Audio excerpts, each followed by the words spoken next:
사랑합니다. 잘 오셨습니다. 은혜 받으십시다. 네, 반갑습니다. 지난주는 하나님 은혜 가운데 또 우리가 전교인 수련회를 은혜 중에 잘 마치고 또 이렇게 여기서 만나 뵈니까 또 기쁘고 새로운 또 그런 마음입니다. 우리가 계속해서 사도행전의 말씀을 나누고 있는데 오늘 우리가 사도행전 8장 1절부터 8절 말씀을 우리가 한번 읽었습니다. 흩어진 교회 복음을 전하다라는 제목으로 우리가 함께 한번 은혜를 나눠 보려고 합니다. 여러분, 하나님의 나라는 우리가 생각하는 것보다 더 탁월한 방식으로 이루어져 갑니다. 그래서 어떨 때는 우리 눈에 보면은 실패한 것 같고 절망해야 되는 상황이지만 하나님의 눈으로 보면은 하나님의 새로운 은혜의 시작이 될 수도 있다는 거예요. 여러분, 우리가 사도행전 7장의 말씀을 지난번에 한번 봤는데 거기서 스데반 집사님의 순교의 장면을 읽었어요. 스데반 집사님은 성령과 말씀이 충만한 사람이라 그랬어요. 은혜가 충만한 사람이에요. 그런데 이 초대교회의 기초 같은 그런 집사님이 돌에 맞아 순교를 하게 되는 거예요. 사람들의 눈에는 이제 비극 아닙니까? 실망스럽잖아요. 도대체 어떻게 하나님의 역사가 이루어질 것인가? 그런데 하나님의 눈으로는 여러분, 놀라운 하나님의 선교의 시작이고 복음이 확장되어 나가는 놀라운 출발점이 되었다라고 하는 거예요. 그러니까 우리가 생각하는 것과 하나님이 보시는 것은 전혀 다를 수 있다는 것에 대해서 우리가 생각을 하고 오늘 이 말씀을 함께 나눴으면 좋겠습니다. 오늘 우리가 읽은 이 8장의 말씀은 바로 순교 이후에 이어지는 내용이에요. 이 내용을 보면 1절 하반절에 이렇게 나옵니다. 그날에 예루살렘에 있는 교회에 큰 박해가 있어 사도 외에는 다 유대와 사마리아 모든 땅으로 흩어지니라 그랬습니다. 박해가 일어나게 됐어요. 스데반 집사님의 순교가 기폭제가 되어서 이제 예루살렘 교회에 엄청난 핍박이 가해지게 되었어요. 그래서 성도들이 할 수 없이 목숨을 부지하기 위해서 달아날 수밖에 없는 거죠. 오늘 말씀 보니까 모든 땅으로 갔다. 흩어져 버렸어요. 여기서 주목해야 될 단어가 흩어지다라는 단어예요. 오늘 1절부터 8절까지 보면 흩어지다라는 단어가 2번 나오는데 여기서 흩어졌다는 원어는 헬라어로 디아스페로이라는 단어예요. 디아스페로이. 이것은 농부가 씨앗을 밭에 이렇게 흩뿌리는 거예요. 여러분, 이 고난이 일어났는데 하나님은 이 고난을 복음의 씨앗으로 파종을 하는 거예요. 각 모든 땅으로 복음이 흩어지도록 파종을 하는 사건으로 성경은 이해를 하고 있다는 거죠. 예루살렘 교회는 겉으로 봤을 때는 부족함이 없는 교회였어요. 옷을 전 성령이 마가 다락방에 임재했을 때 그들은 놀라운 뜨거운 은혜를 경험했어요. 말씀을 경험했어요. 또 그들은 그들의 입술을 벌려서 하나님의 나라를 선포하기 시작했어요. 그랬을 때에 성경을 보니까 3,000명, 5,000명이 회개하고 돌아왔어요. 자, 120명의 공동체로 시작했던 교회가 성령의 역사로 10,000명이 넘어가는 큰 교회로 성장하게 된 거예요. 성경을 보면은 날마다 모여서 기도하고 서로 사랑하고 구제하고 섬기고 정말로 이상적인 그런 교회를 이루었어요. 그런데 하나님의 눈에 보실 때에 아직 부족한 게 있었다는 거예요. 그게 뭘까요?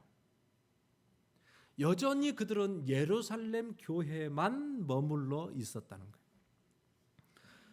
성령이 임하면 어떤 일이 일어날 것이라고 예수님이 승천하면서 말씀하셨습니다. 사도행전 1장 8장에 보면 오직 성령이 너희에게 임하시면 너희가 권능을 받고 예루살렘과 온 유대와 사마리아와 땅끝까지 이르러 내 증인이 되리라 그랬지 않습니까?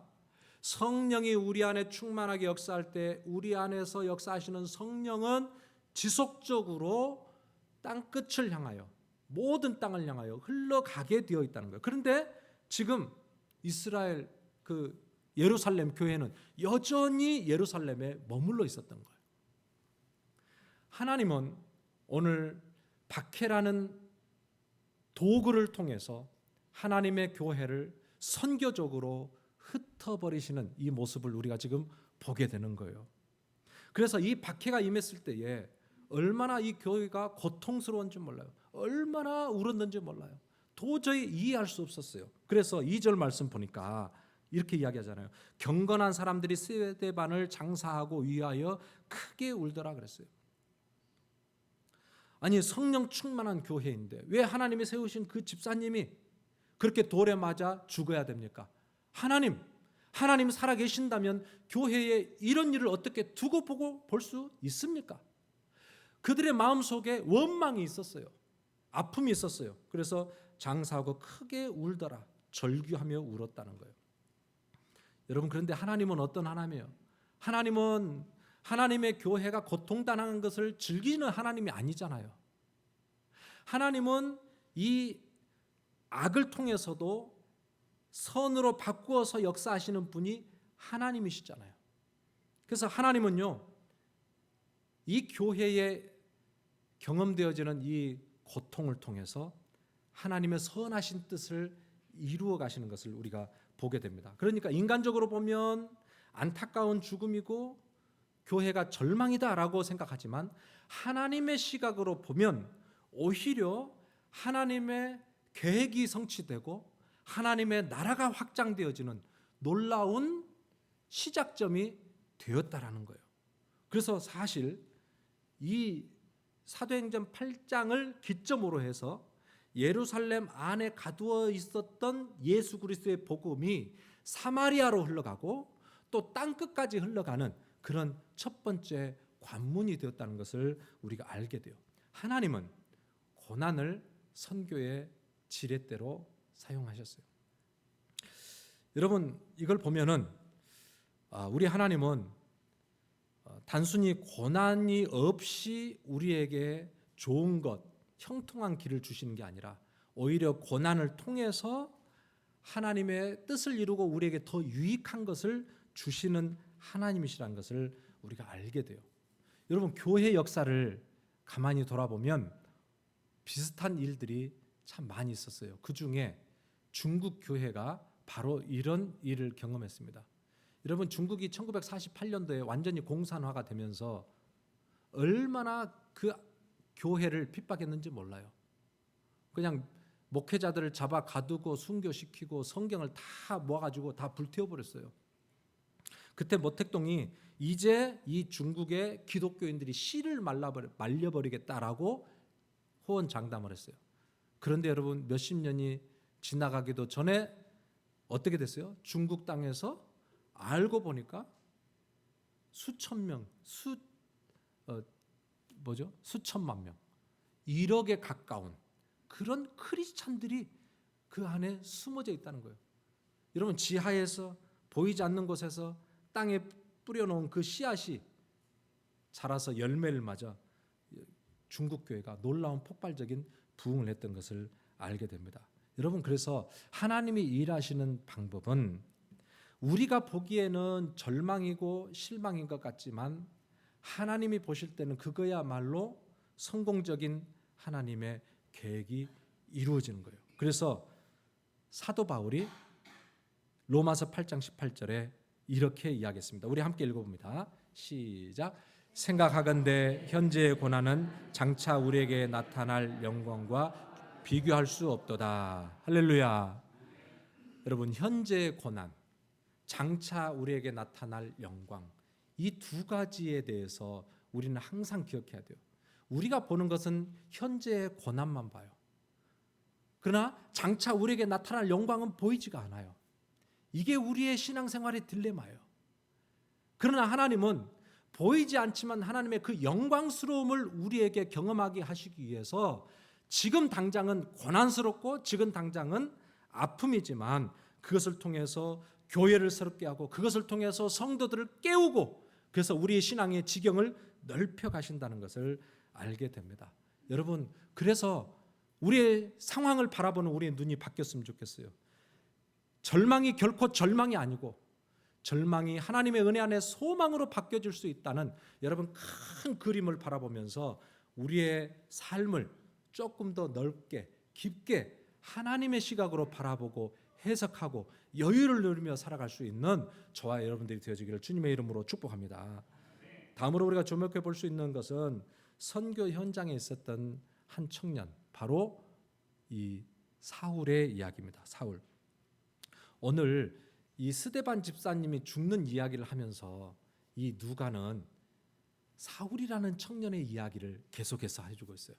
7장 마지막에 돌에 맞아 죽느니라 할 때도 그때 사울 앞에 옷을 던져놓고 돌을 쳐 죽이는 일이 있었거든요. 근데 오늘 8장 1절 맨 처음에도 사울의 이야기가 등장해요. 1절 상반절에 보니까 사울은 그가 죽임당함을 마땅히 여기더라. 스데반 집사가 돌에 맞아 처절하게 죽어가고 있는 모습을 보면서 웃고 있었어요. 마땅히 여겼어요. 정당하다고 생각했어요. 그래서 교회는 더 무너져야 된다고 생각했어요. 그래서 오늘 읽은 이 3절, 4절, 5절 말씀을 보면은 집집마다 들어가서 성도들을 남녀노소를 가리지 아니하고 끌어내서 옥에 가뒀다라고 이야기해요. 그러니까 그 당시에 이제 사울이라고 하는 이 청년이 교회가 볼 때는 정말 두려움과 공포의 대상이 돼버린 거예요. 정말 이 사울이라는 사람이 도대체 어떤 인간이야? 교회를 아주 잔멸을 하고 그냥 짓밟아 버리는 거예요. 그런데 여러분, 왜 사울의 이름을 여기다 등장시켜 놨을까요? 누가가 왜 사울이라는 이름을 여기다 써놨네요. 하나님은 지금은 우리 눈에 보기에는 교회를 핍박하는 것 같고 도저히 악한 존재처럼 보이는 그 사울도 하나님의 은혜 가운데 하나님의 종으로 바울로 바뀌어질 수 있다는 것을 우리에게 깨닫게 해주시기 위해서 오늘 이 본문에 사울이라는 인물을 기록하고 있는 거예요. 여러분, 사울이 변해서 바울이 되니까 8장에서는 그렇게 그가 짓밟았던 그 교회, 그 성도들, 그러나 나중에 읽어보세요. 교회를 위해서 자기가 핍박을 받아요. 이제는 교회를 위해서 자기의 목숨까지도 내어놓고 순교의 자리에서 끝까지 예수 그리스도의 복음을 증거하는 모습을 보게 됩니다. 1차, 2차, 3차, 4차 전도까지 가면서 이 선교의 기틀을 놓았던 사람이 다름 아닌 오늘 이 8장에서 돌 던져 죽이고 교회가 무너지는 걸 마땅히 여기고 조롱하고 비웃었던 바로 그 사울이었다는 거예요. 여러분 놀랍지 않아요? 이게 하나님의 신비예요. 하나님의 사람을 사용하시는 놀라운 비밀이에요. 하나님은 악을 단순하게 없애버리는 것이 아니라 악을 바꾸어서 선이 되게 하시고 그것을 통해서 하나님의 온전하신 뜻을 이루어 가시는 하나님이시다라는 거죠. 그래서 오늘 저는 이 말씀 보면서 우리가 사람을 보면서 단정을 할 때가 있어요. 아, 저 사람은 안 되구나. 이제 저 사람하고 나하고 관계는 여기까지가 끝이야. 더 이상 저 사람은 내가 내 인생에 있어서 더 이상 취급할 필요가 없어. 이렇게 생각할 때가 있어요. 그게 어떤 인간적인 관계건 아니면 신앙적인 관계건. 근데 여러분, 하나님은요, 우리의 대적처럼 보이고 심지어 교회의 대적, 정말 교회에 유익이 하나도 안 되는 사람이라 할지라도 언젠가 하나님의 손에 붙들리게 될 때에 그 사람이 교회를 다시 새롭게 세우는, 놀라운 하나님의 나라를 세우는 그런 위대한 종으로 바뀌어질 수 있다는 것을 우리에게 보여주고 있습니다. 여러분, 이것이 역사 속에서도 계속 흘러왔던 이야기예요. 초대교회를 그렇게 핍박했던 로마 제국이 예수 그리스도의 죽으심과 부활 이후로 313년까지 약 300년을 그렇게 핍박을 했어요. 300년을 기독교를 핍박을 할 정도로 그렇게 기독교에 대해서 탄압을 했는데 313년에 콘스탄틴 대제가 밀라노 칙령을 발표를 하면서 기독교를 공인하게 돼요. 드디어 이제 아무나 자유스럽게 기독교를 믿을 수 있도록 종교의 자유가 허락이 됩니다. 여러분, 그래서 그 로마를 통해서 오히려 교회가 더 자유를 누리고 더 부흥하게 되는 그런 역사들이 일어나게 돼요. 그런가 하면은 여러분, 세계에서 가장 유명한 찬송가가 어떤 찬송가인지 아세요? 세계에서 가장 유명한 찬송가 Amazing Grace죠. Amazing Grace. 누구든지 아는 나 같은 죄인 살리신 그 은혜 놀라워. 이거 누가 지었냐면은 존 뉴턴이라는 사람이 지었어요. 이 사람은 18세기 영국의 노예를 팔아먹던 노예 상인이었어요. 그가 항해를 하다가 죽을 고비 속에서 살아계신 하나님을 만나요. 그리고 그가 회심을 해요. 그래서 그가 목회자가 돼요. 그리고 그 이후로 그는 노예를 해방하고 노예에게 자유를 주는 그런 운동을 합니다. 여러분, 피도 눈물도 없고 사람을 돈으로 취급했던 그 사람이 복음을 경험하고 나니까 정말 지금까지도 우리의 심금을 울리는 나 같은 죄인 살리신 그 은혜 놀라워. 여러분, 이 엄청난 은혜의 찬양을 그가 짓게 된 거 아니에요? 그 순간만 보면은 저렇게 악한 인간이 어디 있어? 하나님은 저런 인간을 왜 지금까지 살려두나라고 생각할 수 있을지 몰라도 하나님의 계획 속에는 그 사람을 통하여 하나님의 놀라운 선교적인 사명을 감당하게 하는 그런 비밀이 숨겨져 있었다는 거예요. 그래서 여러분, 이런 모든 과정들을 볼 때에 오늘 지금 우리의 삶 속에서도 이런 일들이 얼마든지 있다는 것이에요. 우리 가족 중에 아니면 우리 직장 동료 중에 심지어는 우리 교회 성도들 중에 저 사람은 도저히 안 되겠어. 저 사람은 도저히 예수 믿을 리가 없어. 여러분, 마음에 상처가 되고 저 사람은 내가 조금 거리를 둬야 되겠어. 이런 분들이 우리 안에 있을 거예요, 여러분. 근데 여러분, 하나님의 눈으로 볼 때 어떻게 볼까요? 하나님의 눈으로 그 사람을 볼 때 어떻게 볼까요? 그 사람도 하나님의 선교의 대상이고 하나님의 사랑의 대상이고 하나님의 구원의 대상이고 하나님은 여전히 포기하지 아니하시고 그를 붙드시고 인도하고 계신다는 거예요. 여러분, 그 사람, 내가 지금 생각하고 있는 사울과 같이 여겨지는 그 사람이 있을 때 여러분, 그 사람이 하나님이 보실 때에는 바울처럼 바꿔서 사용할 수 있는 선교의 대상이 될 수 있다는 것을 우리가 인정을 해야 됩니다. 여러분, 그래서 우리가 기도를 포기하지 않아야 돼요. 기도를 포기하지 않아요. 우리 주변에 나에게 사울같이 구는 사람이 있다고 할 때 여러분, 그 사람을 위해서 내 마음을 닫아놓고 이제는 더 이상 내가 당신과 소통하지 않겠다라고 했던 사람이 있다 할지라도 오늘 하나님의 마음은 우리가 손을 들어 그를 위하여 기도하는 거예요. 사울과 같은 사람도 바울로 바꾸시는 하나님.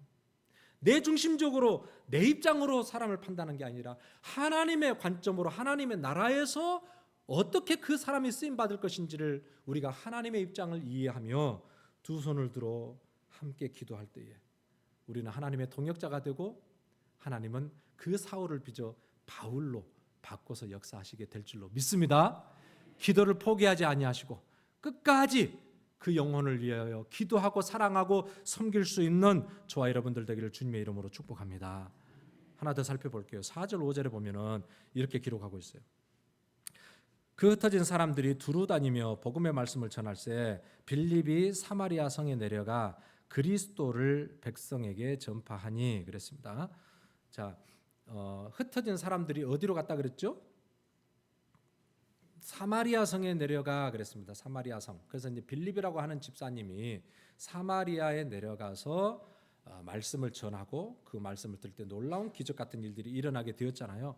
근데 여러분, 이것은 이 사마리아라고 하는 지역은 굉장히 중요한 의미를 가지고 있어요. 사마리아는 유대인들에게 어떤 지역이냐면 본능적으로 꺼려지는 그런 지역이에요. 도저히 우리는 함께 할 수 없는 그런 상대야라고 느껴지는 거예요. 왜냐하면은 역사적으로 거슬러 올라가면은 남유다와 북이스라엘로 나눠졌잖아요, 여러분. 그죠? 솔로몬 이후로 남유다, 북이스라엘. 근데 북이스라엘은 아수르에 망하게 되고 그 이후에 남유다는 바벨론에 망하는데 아수르에 망하면서 아수르라는 나라가 이 지역에 수많은 이방인들을 다 잡아옵니다. 그래서 혼혈족을 만들어요. 신앙도 잡동사니로 만들어요. 그래야 이들이 다시 반역을 하지 않죠.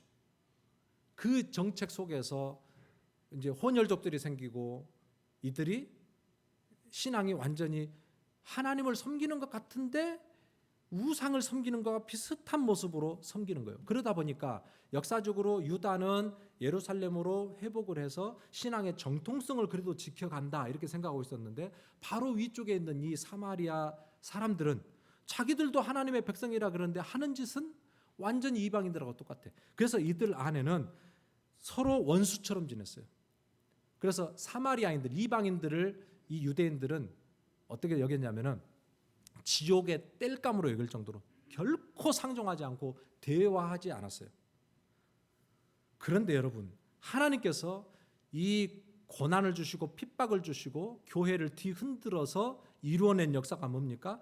그들이 그렇게 들어가기 싫어했던, 저 인간들하고는 내가 상종할 수 없어 라고 생각했던 그 지역으로 하나님이 밀어내신 거예요. 밀어내셔서 할 수 없이 가보니까 사마리아인 거예요. 그래서 거기서 전했던 말씀이 놀라운 역사들이 일어나는 거예요.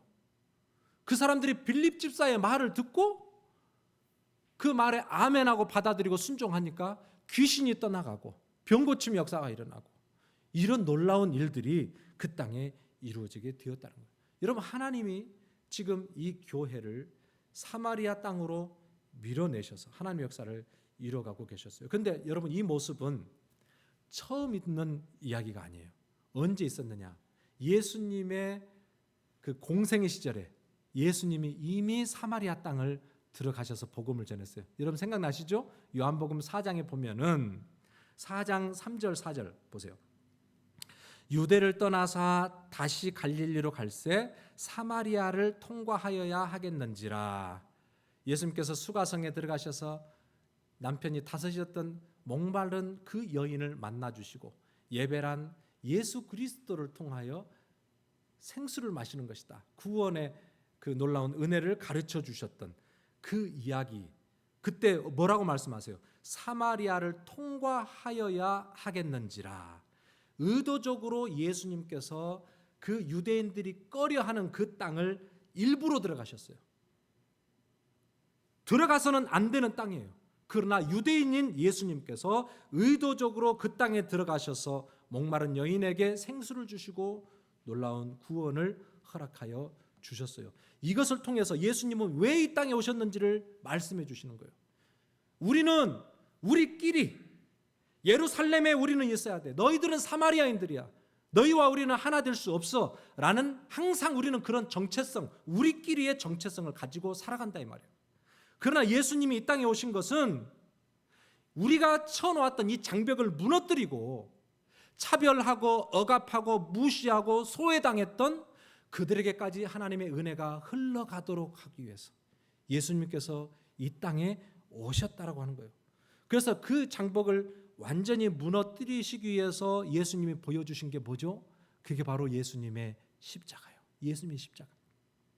예수님의 십자가는 인간이 세운 모든 담을 다 헐어버리고 원수된 자도 그리스도 안에서 한 형제 자매임을 깨닫게 해주시는 거예요. 자, 그래서 에베소서 2장 14절 우리가 함께 한번 읽어봅니다. 시작. 그는 우리의 화평이신지라 둘로 하나를 만드사 원수된 것 곧 중간에 막힌 담을 자기 육체로 허시고. 할렐루야. 화평이신지라 둘로 하나를 만들었어요. 우리 안에 높이 세워진 그 장벽을 예수님이 뭘로 무너뜨리셨어요? 자기 육체로 오셨어요. 예수님이 십자가에서 자기 육체를 찢어주시고 고난당하시고 그 보혈을 흘려주심으로 우리가 나누어 놓았던, 우리가 높이 세웠던 그 담장을 주님께서 다 무너뜨리시고 하나가 되게 하셨다는 거예요. 이 말씀 보면서 저 여러분들 안에 높이 세워놓은 담장들이 있다는 것을 우리가 좀 인식했으면 좋겠습니다. 우리는 우리 마음에 담장을 높이 세워놔요.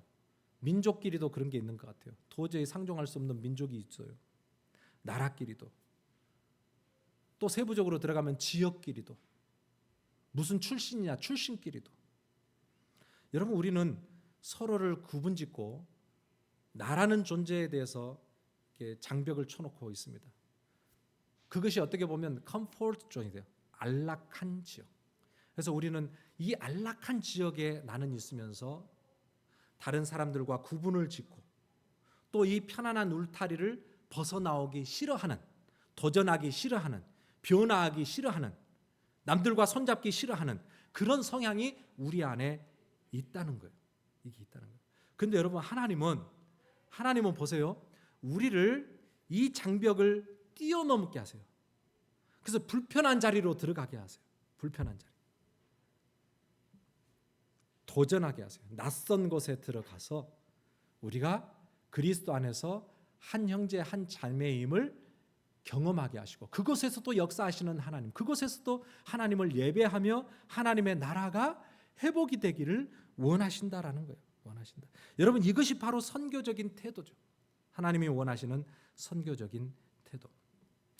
여러분, 그래서 오늘 이 말씀 보면서 하나님은 내가 쳐놓은 이 장벽을 뛰어넘어가게 하세요. 여러분은 어떤 장벽 안에 안락하게 그 장벽 안에 사십니까? 뭔가 변화를 시도하려고 할 때 여러분 그게 싫잖아요. 새로운 사람, 내가 원치 않는 사람과 다가가서 사귀려고 할 때 내 마음에 거부감이 있잖아요. 나는 나대로 살 거야. 내 스타일은 이래. 내 신앙의 색깔은 이거야. 난 이대로 신앙생활을 해왔어. 계속 이대로 갈 거야. 고집하는 마음들이 저와 여러분들에게 있어요. 그러나 여러분, 하나님은 오늘도 우리가 예루살렘에 머물러 있지 말고 온 유대와 사마리아와 땅끝까지 이르러 흩어져라 이 말이에요. 우리 그릇을 더 넓혀라 이 말이에요. 내 스타일대로만 살지 말고 하나님의 스타일대로 우리가 좀 더 넓혀지라. 할렐루야. 여러분, 오늘 이 말씀을 통해서 저는 저와 우리 여러분들, 우리 교회가 좀 더 넓어졌으면 좋겠어요.